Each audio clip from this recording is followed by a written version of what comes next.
what Christian LeBlanc and Tracy Bregman have been doing lately, especially with the bullying storyline with Max Eric and Daniel Polo, and now her cheating on him with Carmine. It's just like Lauren of old, in a sense. You know what I mean? It's something that Lauren Fenmore would do. Oh, yeah. And I know that she had matured, obviously, but unfortunately she still has those ways in her, and they're being brought to the surface yet again. So I'm very, very interested to see more of that storyline because, you know, her and Christian LeBlanc, they act their asses off, and they're going to rock it. So I'm very interested in seeing what goes on there, too. Yeah, I mean, it just blew my mind when she actually cheated on him. You know, I thought it was going to be sort of like, you know, thoughts going through her head, but she was never going to act on it. And then here she did, and I was like, oh, my God, do not break up one of my favorite couples. But, I mean, I understand it.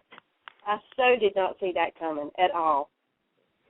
I mean, even though there was a flirtation going on and, you know, Carmine was, you knew what he was after, but still I felt like Lauren was grounded enough in her marriage to not go there. I mean, so I was really surprised about that, you know. But it is nice to see kind of that old Lauren, you know, that's kind of been written into the storyline to kind of remind the longtime viewers of Y&R, you know, that was how Lauren used to be, you know. And she's been reformed for a good while, but she still got that within her, you know, like you said. So that's really interesting to see it kind of coming back around.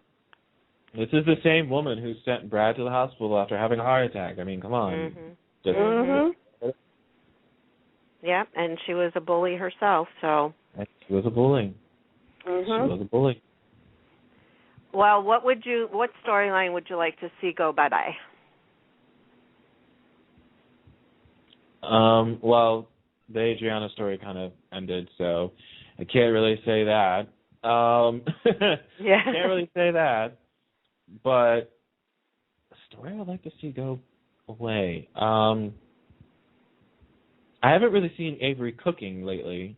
Yeah, so true. Maybe they started complaining they were getting too fat because, from what I understand, it's a real kitchen and she's really cooking and feeding them. Oh, well, then I would never have complained. If I got fed, I would have gone ahead and eaten. But that's for sure, you know. But the fact that I'm not there, it's really not doing me any good, so stop with the cooking. That's exactly right. I'd like to see go. Well, I really, if there's any way you could sever ties between Sharon and Adam, yes, that's what I want. I really don't think they should be in each other's orbits. I love the two as actors, I do, but I don't like Sharon and Adam at least being friendly to each other. I think that should not even be the case in this point. You can be civil to the guy in a sense. I really was not behind them when they were a couple to begin with. I thought that was wrong on so many levels. Yeah. But if there's just like a way you could keep Sharon and Adam apart, that's what I probably would do. And that's my only gripe. I think that's really has been my only gripe. Yeah, and that says a lot for Y&R, you know, that you can really, you have to dig in your mind to find something that you don't like. So what do you think of the Abbey recast? I mean, that just blew my mind from so many levels. I was like, what? She just got back on. I love her. Well, that's Y&R's fault for not signing her to a contract when they brought her back to the show after they fired her the first time. Right. That was their first mistake. Their second mistake was when they brought her back, not giving her a contract. You didn't sign, seal, and deliver the woman to the show. And, you know, a girl's got to eat. So, of course, she's going to go and try to find something to sink her teeth into on a daily basis. Luckily, the fact that, you know, it's going to take some getting used to calling her M, since she's always Marcy to me. Right. But the fact that she got the role of Lulu, I'm digging it because I love her. You know, I'm going to miss Julie Marie Brown because I loved her in the role as well. Yeah. She won Emmys for the role. But, you know, it's going to be interesting to see how M takes over the part. Like, what is she going to bring to the character? So I'm very interested in seeing that when she first starts airing on the show. The recast, I'm hearing differences of opinion on the girl. Melissa Ordway, I heard, differences on the one end, that she's very horrible. They didn't like her. They thought she was terrible, and the others thought she was good. I've never really seen her in Hollywood Heights, so I cannot judge until I see her and what I think of her. So hopefully... Well, let me tell you, I watched Hollywood Heights, and she played Chloe, the biggest biatch in the world, perfectly. She did sort of redeem herself in the end, but she's a good actress from what I've seen on that show, because I haven't seen her on anything else. So her as Abby, I guess I can see it, but she's a totally different character than Chloe. So we'll have to wait and see. I mean, Chloe was always doing bad things to people because she wanted, so-and-so and to be her boyfriend and to get married and live this rich life and become this famous actress and so on and so forth. And Abby just does things to basically hurt herself. She does things for attention.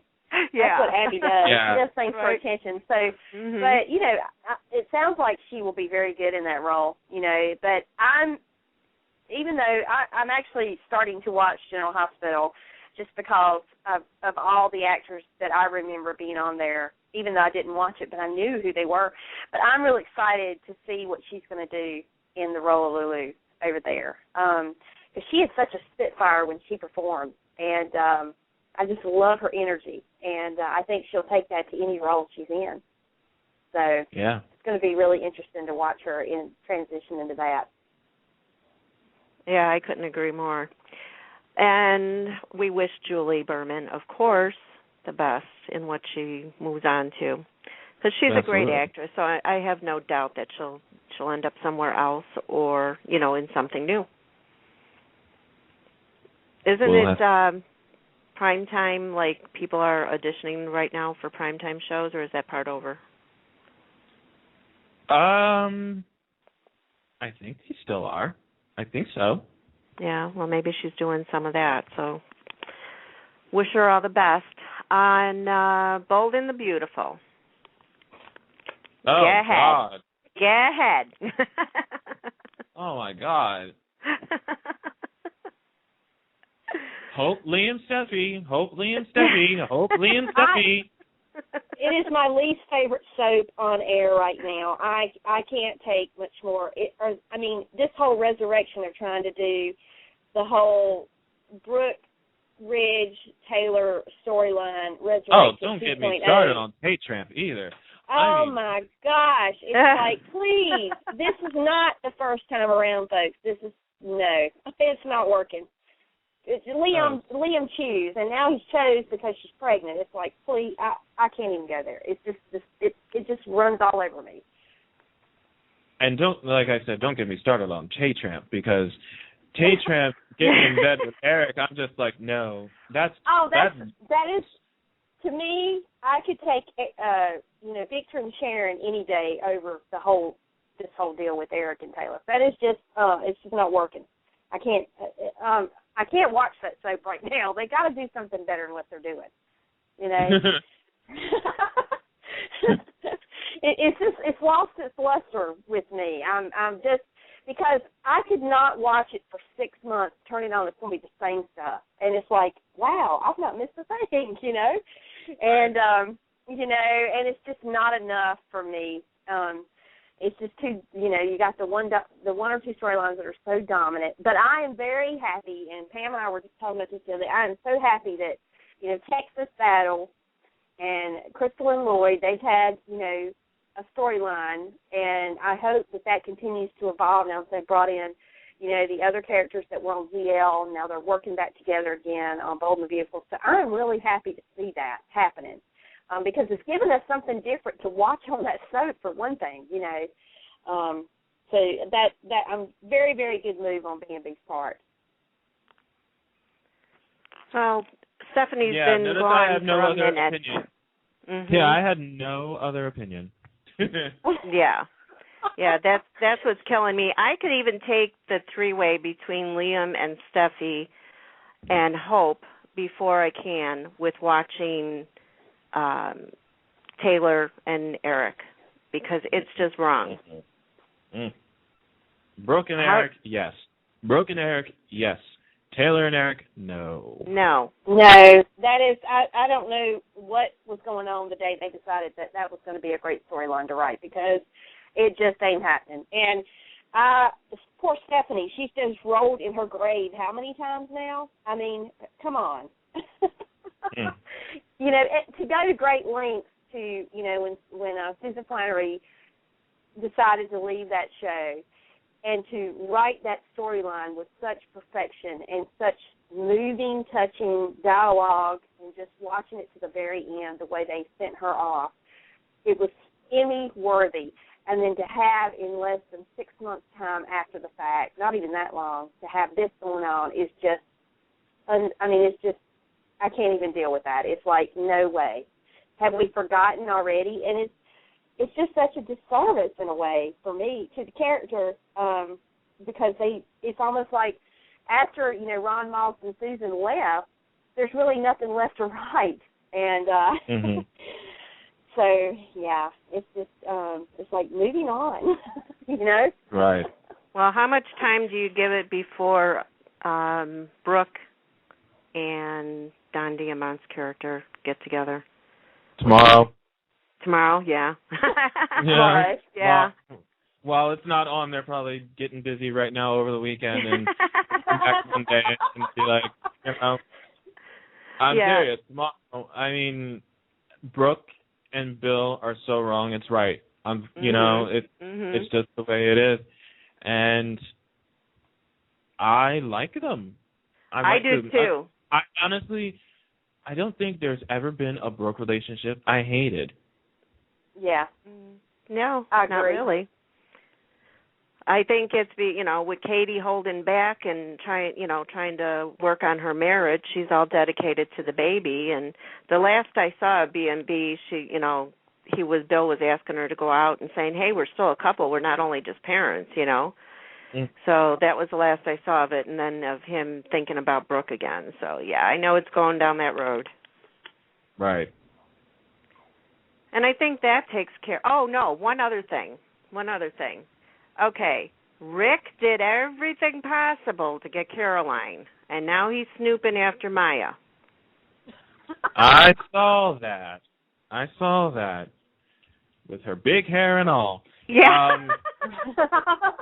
But yeah, now he's planning on going after her. Okay. He's such a player. He's his mama's son. That's all I can tell you. Yeah.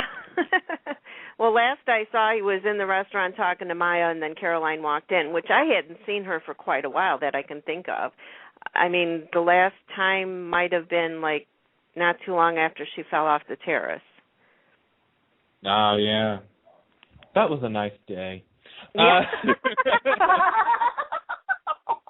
It was. I'm sorry.